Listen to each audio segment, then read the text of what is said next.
Tudo bom, meus amigos do terceiro ano? Como é que estão vocês? Nossa aula de hoje de filosofia vai concluir a parte de noções de axiologia, estética, não é isso? Com os testes a gente faz para você. Aqueles testes que não vêm com gabarito, não é isso? Os outros têm gabarito. Então, vamos a eles.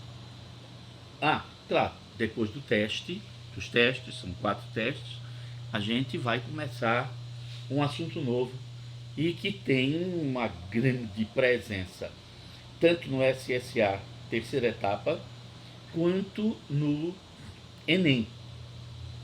São questões de filosofia política. Bom, sem demora, vamos aos testes, não é isso? Vamos a eles. Estou nessa página aqui que tem a imagem de Mona Lisa, uma pintura de Leonardo da Vinci, não é isso? Essa pintura foi encomendada pelo marido de Mona Lisa, Giuseppe Giocondo. Ele encomendou o retrato da esposa por um dos maiores pintores da época. Você vê, não é? A burguesia daquele momento tinha interesse em se eternizar através da arte. Muito bem, vamos lá. Primeiro teste. A noção de estética, quando formulada e desenvolvida nos séculos 18 e 19, ou seja, a partir de Alexander von Baumgarten, que a gente cita aí no texto, né? O camarada que criou a palavra estética com o sentido que ela tem hoje. Porque a palavra estética entre os gregos tinha um sentido de se relacionar com tudo aquilo que impressionava a nossa percepção sensorial. Então, tudo que nos dava gosto, interesse, prazer, despertava em nós alguma relação, né, de qualidade positiva, era chamada de aesthetic. Foi Baumgarten que definiu a estética como a parte da filosofia que estuda metodicamente, ou seja, de uma forma, né, reflexiva, crítica, tudo que se relaciona com a arte e com a noção da beleza. Então, no século XVIII e XIX, essa relação, né, do homem com as chamadas belas artes, a pintura, a escultura, a arquitetura, a música, a literatura, pressupunha que a arte era o quê? Era uma atividade o quê? Primeiro, era uma atividade especializada. A arte não podia ser praticada por todo mundo. Se era uma atividade especializada, o artista tinha que ter uma formação especial. Por isso existiam as academias, as escolas de pintura, as corporações de artistas, né? Geralmente era São Lucas, né, o padroeiro dessas corporações, dos artistas, dos pintores. O que dizem as alternativas? É uma atividade que buscava o prazer. Sim, a contemplação do belo nos dá prazer. A inspiração, sim. O interesse econômico. O objetivo final do artista não era ficar rico, mesmo porque dificilmente aconteceria. E a distinção entre o belo e o bom? Não, na verdade, né, continuava a haver aquela ideia antiga, né, de que a beleza, a virtude andavam juntas. A letra A tem alguma coisa de certo, mas não é das melhores. Letra B. A arte é uma atividade criativa, seguia preceitos e normas, havia digamos assim, uma legislação, um conjunto de diretrizes, de princípios que levavam o artista a desenvolver a sua arte. Buscava a contemplação do belo, sim, do sublime, aquilo que nos elevava ao espírito, e era uma atividade autônoma, separada de outras atividades. Isso é verdadeiro. Se a gente não encontrar algo mais completo ainda, a resposta vai ser essa. A arte é uma atividade importante para a economia? Não, porque a arte trabalha com coisas que não são necessariamente úteis e nem necessariamente terão um valor econômico imediato. Qual é a utilidade que tem o quadro de Mona Lisa? A arte não é necessariamente utilitária. É criativa, é utilitária, é moral e ética em busca a fruição, o aproveitamento, né? O degustar do belo. Sim, é moral e ética, busca a fruição do belo, sim, mas o começo utilitária e importante para a economia não é verdadeiro. Letra D. É uma atividade humana autônoma? É. Produto da experiência sensorial? Não, não é só. A arte não é produto da experiência. Ela, a partir da experiência sensorial, constrói modelos de beleza. Não é utilitária, verdade. Busca a contemplação do belo, verdade. Tem um erro aí, portanto, na letra D. A arte é desnecessária sem utilidade. Ela não é utilitária, mas ela não é desnecessária. Por que não é desnecessária? Porque o homem, desde que ele criou as primeiras formas de beleza, não pôde mais viver sem ela. Todo canto do mundo, por mais pobre que seja, há um jarrinho com flor, a dona da casa quer botar uma toalha bonita sobre a mesa, pode ser uma toalha de plástico, não precisa ser uma toalha de brocado, damasco, de linho, mas ela quer, não é? As pessoas querem pendurar um quadro na parede, uma fotografia, as pessoas querem organizar dentro de casa os seus móveis. Você coloca uma roupinha no liquidificador, no bujão de gás. A arte é necessária. O homem precisa de se sentir com algo que lhe dê a fruição do belo. Sem normas fixas, não. A arte tem normas, tem regras para você pintar, para você fazer uma aquarela, para você desenhar. Ela é subjetiva, sim, e é discutível, não. A boa arte, aquela que a sociedade considera uma obra-prima, é indiscutivelmente uma obra-prima. Eu posso até nem gostar da Mona Lisa, mas eu preciso tomar cuidado para dizer isso, porque um monte de gente vai reclamar e dizer que eu tenho mau gosto. Então a resposta é mesmo a letra B para a primeira questão. Questão 2. Arte é um termo que usamos atualmente e nem nos damos conta de sua origem. Assinale a alternativa que apresenta corretamente o significado desse termo. Arte e artesanato, no significado original, têm significados diferentes e opostos, referindo-se a atividades diversas. Não.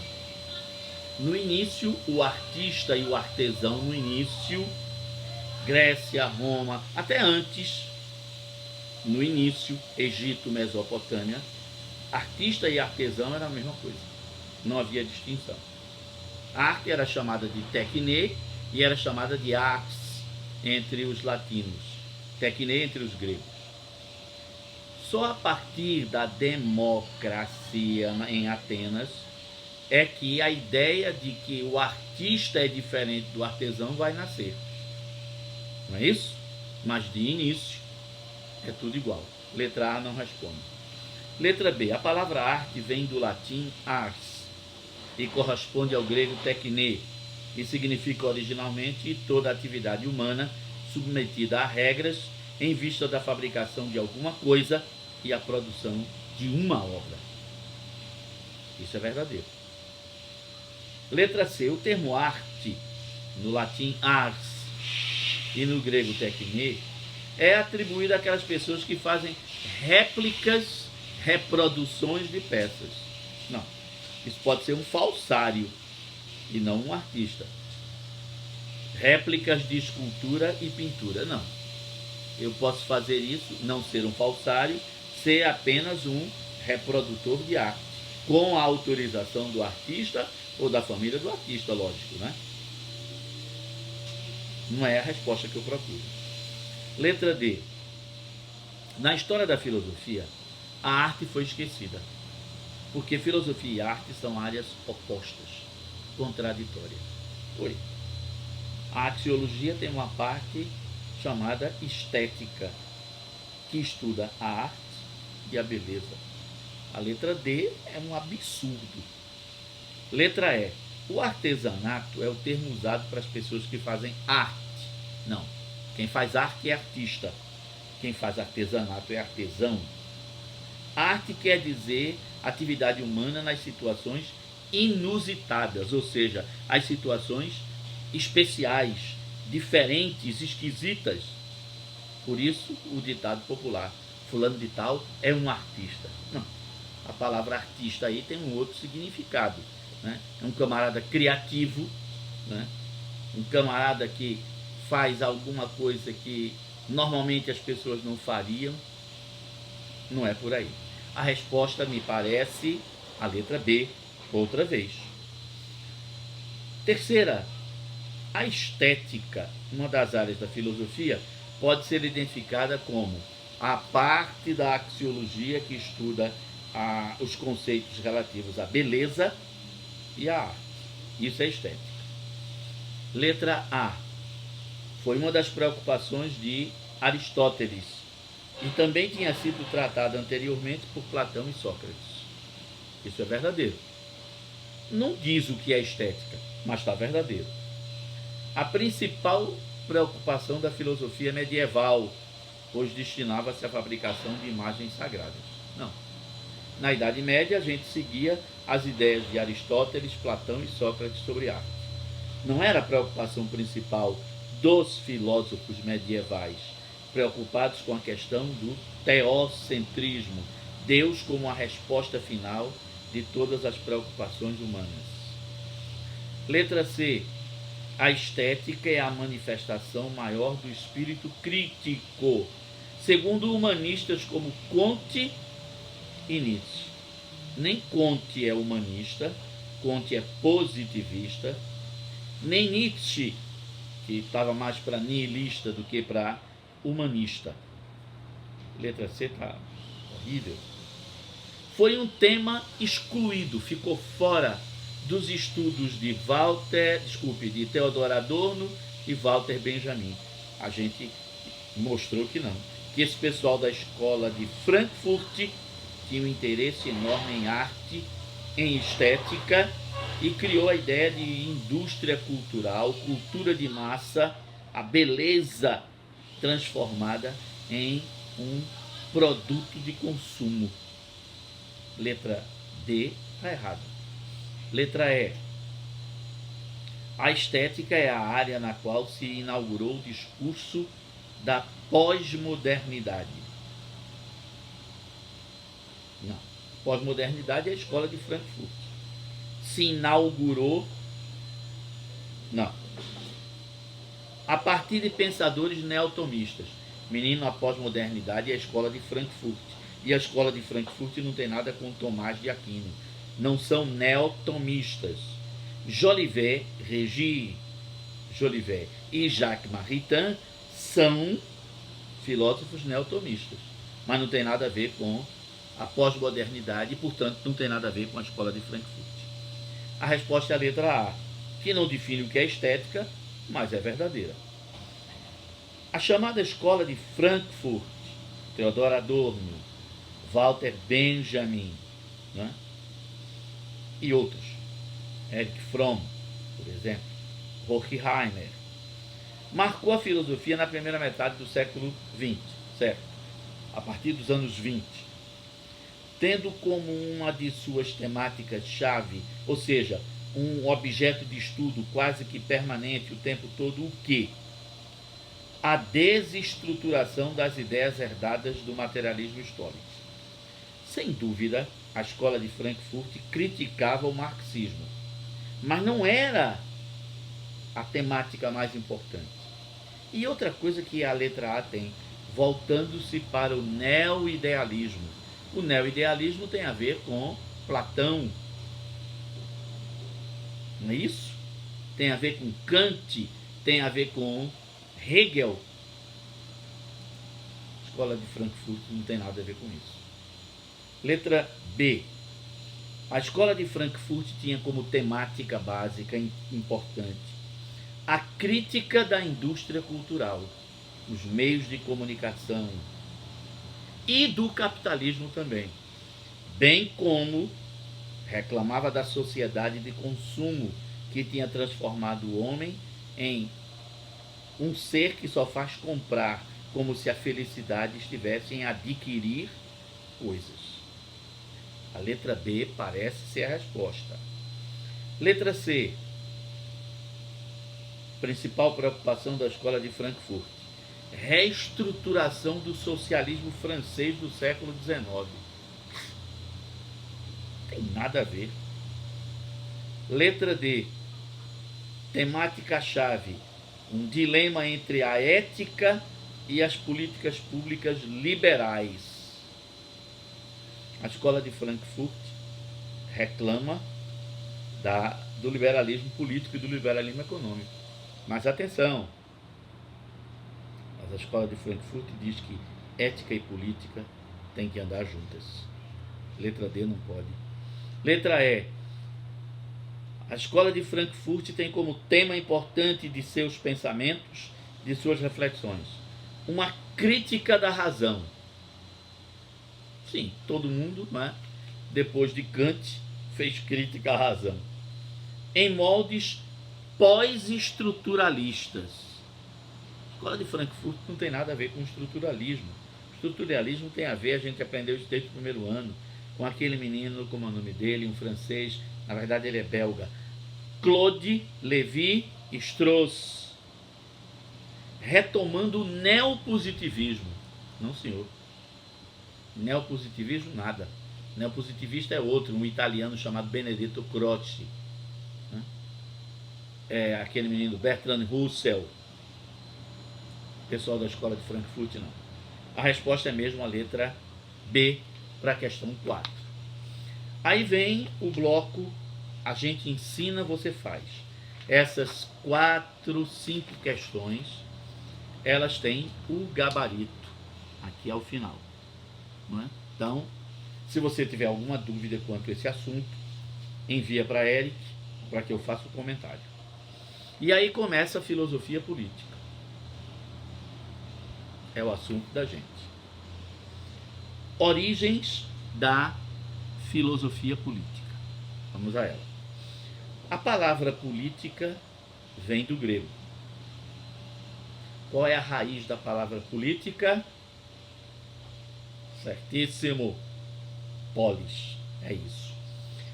Polis era a cidade-estado onde os gregos exerciam a cidadania. Demos. Foi nas polis comerciais que tinham litoral próximo ao mar Egeu, Mileto, Alicarnaso, Éfeso, Abdera, Atenas, Crotona, Cibares. É nessas cidades comerciais, ricas Atenas, com o comércio no mar Egeu e no resto do Mediterrâneo, que surgiu a amizade e a sabedoria, em grego, Fileu Sofia, que surgiu a filosofia. Exato, a filosofia. Amizade e a sabedoria. E também as práticas de governar, politeia, administração da polis, exercer o poder, cracia. Para designar a administração da polis, os gregos tinham uma palavra politeia. Na verdade, a gente deve pronunciar politeia, teia, TH, como em inglês. politeia, com TH. Politeia, que equivalia ao latim, na língua dos romanos, a palavra res publicae, sem acento. Res publicae. Coisa pública, coisa de todos, bem comum, algo que interessa aos cidadãos. A filosofia política, portanto, nasce lá na Grécia e continua por Roma. Se ocupa de quê? Filosofia política é a parte da filosofia que se interessa por quê? Qual é como a gente disse aqui no texto, no teste, a temática-chave da filosofia política?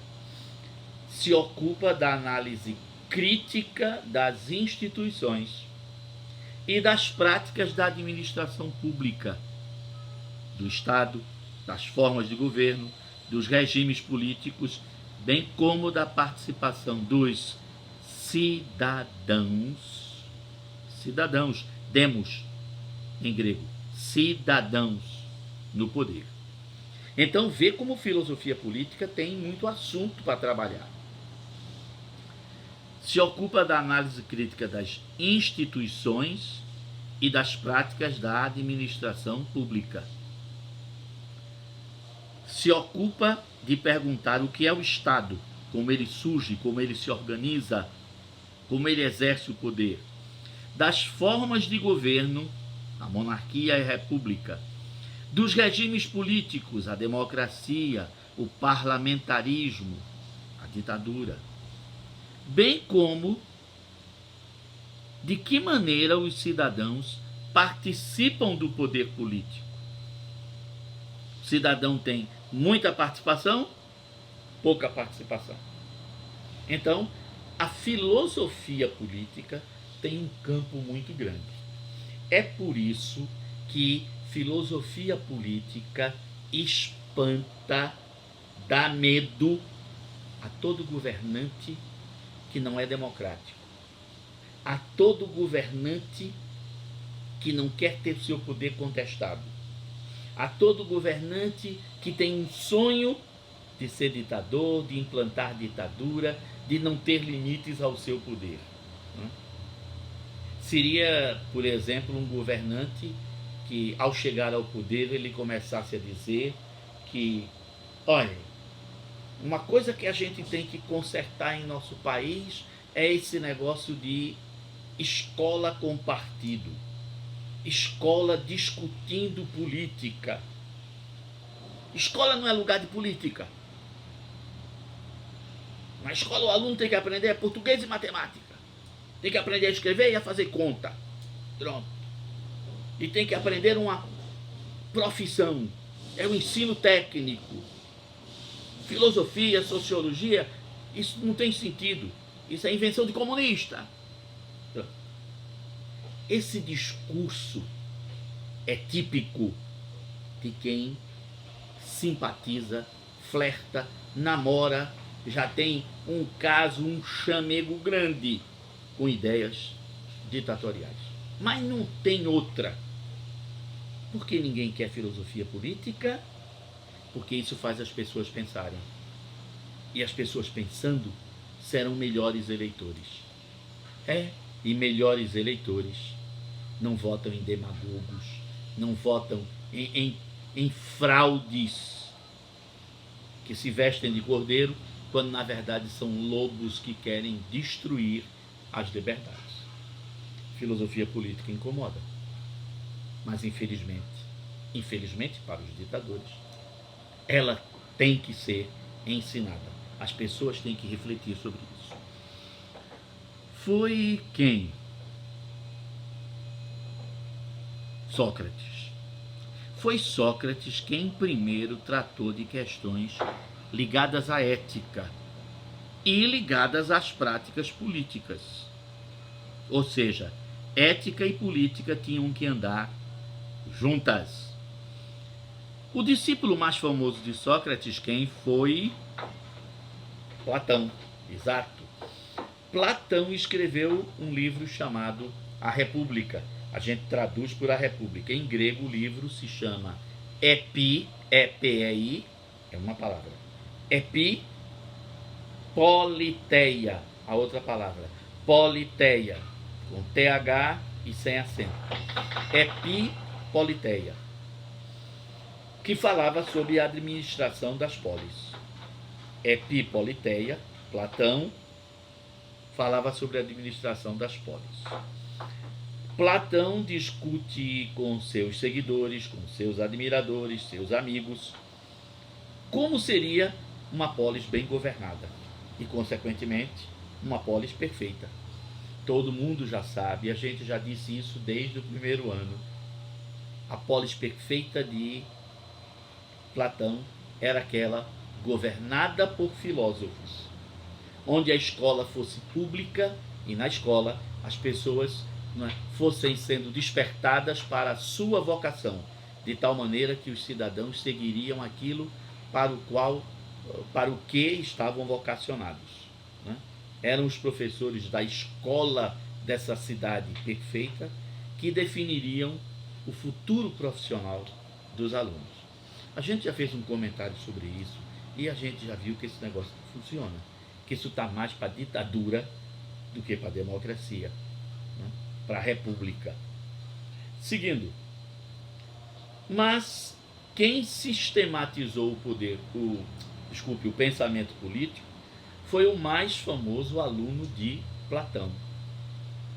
Dá uma pista, começa com A. Aristóteles, claro, todo mundo sabia disso. Aristóteles, que escreveu um livro Epipolitikon, sobre a administração da polis, sobre o poder na polis, que a gente traduz por a política. O estagirita, todo mundo sabe que quando eu digo o estagirita, eu estou falando de Aristóteles. Quando eu digo doutor angélico, eu estou falando de Tomás de Aquino. Né? São metáforas, né, que a gente usa para qualificar alguns filósofos. Então, o estagirita achava que a política era uma continuação da ética. Para Aristóteles, a ética se ocupa da felicidade individual, subjetiva de cada pessoa, e a política da felicidade de todos, o bem comum. Então não pode haver política sem ética e não pode haver uma prática de ética que não seja comum. Não é a felicidade de cada um, mas a felicidade individual no meio social. Então eu não posso ser feliz sozinho. Eu serei feliz dentro do país onde eu vivo, dentro da sociedade onde eu vivo, da cidade onde eu vivo. Eu não posso ser feliz se existe gente infeliz porque está passando fome, porque não tem emprego, porque não tem como curar suas doenças, não tem acesso à escola de qualidade. Está vendo? Então é obrigação do governante promover essa felicidade comum. E os princípios éticos têm que pautar essas ações. Seguindo, e o objetivo de todo governante era o de promover o bem comum, o bem de todos, a felicidade e a realização para todos os cidadãos. Então, quando um governante define, eu preciso, cuidar dos jardins de Boa Viagem, mas eu preciso cuidar também dos morros para que as barreiras não desabem e as pessoas sejam soterradas pelo barro. Eu tenho que cuidar do Parque da Jaqueira, um bairro rico, mas eu tenho que criar uma opção de lazer para os bairros pobres. Eu tenho que criar linhas de ônibus que facilitem o transporte dos trabalhadores. Eu não posso dizer, por aqui não pode passar ônibus, porque isso aqui é um bairro de rico. Aqui só passa automóvel e automóvel importado. Não existe isso. Não pode existir isso. Não sou eu que estou dizendo, nem nenhum comunista que está dizendo. É Aristóteles. A ideia é velha, a ideia é antiga. E até onde a gente sabe, Aristóteles não tinha nada de comunista. Inclusive defendia a escravidão. Seguindo, ao longo dos séculos, a concepção de política de Aristóteles, ligada à ética, serviu de tema para a reflexão de muitos filósofos ao longo dos séculos. Por exemplo, Santo Agostinho, que escreveu um livro chamado A Cidade de Deus, onde ele mostrava que existe uma relação entre o reino dos céus, o mundo ideal da perfeição, e a civitas hominis, a cidade dos homens. Então, o mundo dos homens será melhor, mais justo, menos errado, se a gente imitar a civitas Dei, a cidade de Deus. Tomás de Aquino defendia também a ligação entre ética e política e dizia que a monarquia era a melhor forma de governo. Quem dizia isso também era Dante de Alighieri, o autor da Divina Comédia. Escreveu um livro chamado De Monarquia, sobre a monarquia, onde ele defendia a ideia da unificação da Itália sob o governo do Papa. Nicolau Maquiavel com o Príncipe, todo mundo lembra disso, a gente estudou isso no segundo ano, não é? Que Maquiavel, ele era a favor da República e dizia que a ética e a política tinham que andar juntas. E disse isso num livro chamado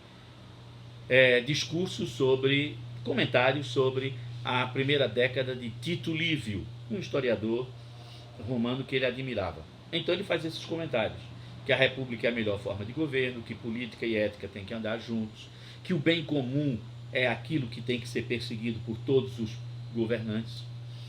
Mas acontece que Maquiavel era empregado público, trabalhava como diplomata para a família Médici, que governava Florença. E Florença era uma monarquia.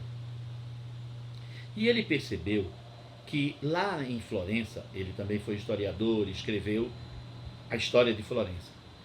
Para as famílias se meterem no poder e se manterem no poder, precisavam fazer guerra, precisavam de fazer promessas e muitas vezes não cumprir, precisavam fazer acordos, tratados e muitas vezes não cumprir. Diziam a verdade quando era conveniente, mentiam para enganar, fingiam ser amigos, mas traíam. Ou seja, Maquiavel percebeu que para os príncipes em Florença e em muitos lugares do mundo se manterem no poder, não perderem o poder político, tinham que separar política de ética. Ele então vai escrever um livro, Il Principe, o Príncipe, onde ele diz que para um príncipe se manter no poder, ele tem que seguir determinadas regras. E a primeira delas é separar ética de política. Pronto. O livro de Maquiavel não é uma defesa da patifaria, da sem-vergonhice, né? da safadeza, da traição, da mentira, da corrupção. O que Maquiavel está dizendo é que o mundo sempre funcionou assim no campo político, salvo raras exceções. Pronto. Aí o pessoal quer crucificar Maquiavel, dizendo que Maquiavel é um monstro, que Maquiavel mentiu, que Maquiavel incentiva o erro, a falsidade, que Maquiavel incentiva o mal, que a política é uma desgraça. Não, Maquiavel não está incentivando. Em outros escritos, Maquiavel deixa claro que não gosta disso. Maquiavel é um homem prático. Ele apenas viu, é assim que tem funcionado. Não é o melhor, mas é assim que funciona. Pronto. A gente deve seguir isso, se possível não deve. Não. Mas tenha certeza que se você quiser em política ser honesto, você dificilmente irá muito longe. Maquiavel, Thomas Hobbes. Thomas Hobbes escreve um livro chamado O Leviatã. É a teoria contratualista. Eita, você está no capítulo 13 do livro, que fala sobre filosofia política. Capítulo 13, é bom a gente ver isso. Tem que ler. Do livro de filosofia, capítulo 13. Thomas Hobbes escreve o livro Leviatã, onde ele cria uma teoria sobre a origem do Estado, dos primeiros governantes. E ele justifica o poder absoluto dos reis, né? Na verdade, Thomas Hobbes está fazendo uma crítica contra a Revolução Puritana na Inglaterra, onde um rei é derrubado, julgado, condenado e executado. E gente comum chega ao poder, Oliver Cromwell. Thomas Hobbes é contra esse tipo de revolução, esse tipo de revolta, esse tipo de levante. Ele quer um Estado onde o poder do rei esteja centralizado para garantir a ordem e a lei. E mesmo que o rei seja ruim, é porque o povo merece esse rei. Diz Hobbes, cada povo tem o governo que merece. É mentira. Não é assim, mas essa é a teoria de Hobbes. Muito bem, depois de Thomas Hobbes, quem vem mais? Dois franceses. Jean Bodin, a gente escreve Bodin. Jean Bodin, mas pronuncia Jean Bodin. Com a República, e o outro menino é Jacques Bossier. B-O Bo S-S-U-E-T.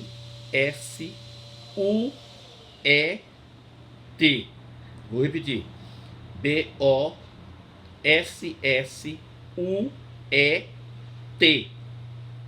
Bossuet. Mas eu pronuncio Bossier. Jacques Bossier, que escreveu um livro chamado Política Tirada da Sagrada Escritura. Na verdade, todos esses autores estão falando sobre o poder divino dos reis, que os reis governam porque Deus quer que eles governem. Entendido? John Locke. John Locke, L-O-C-K-E. John Locke, que a gente já estudou como empirista, né? John Locke escreve segundo o Tratado de um Governo Civil. Ele aí, nesse livro, né, justifica a Revolução Gloriosa, diz que um povo tem o direito de se revoltar contra um rei e cria as bases do parlamentarismo e do liberalismo político. A ideia não é de que o governo não deve interferir na sociedade e menos ainda na economia. Outro francês, Montesquieu, que a gente escreve Montesquieu. Montesquieu. Com L'Esprit de la Loi, o espírito das leis, onde ele diz que para evitar o absolutismo é importante dividir o poder centralizado que um rei tem em três partes. Um poder que faz as leis, um poder que administra segundo essas leis e um poder que julga conforme as leis. É a teoria dos três poderes, não é? Legislativo, executivo e judiciário, uma criação de Montesquieu. E Jean-Jacques Rousseau, que a gente escreve Rousseau, R-O-U-S-S-E-A-U.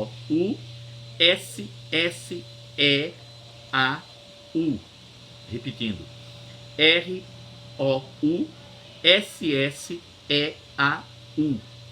Rousseau. Rousseau, que escreveu o Contrato Social, defendendo a ideia de democracia. Ele é o criador da ideia de democracia que a gente tem hoje. Não é aquela democracia grega com escravo, sem a atuação das mulheres, estrangeiros, etc. Leia o capítulo 13 do livro de filosofia, Filosofia Política.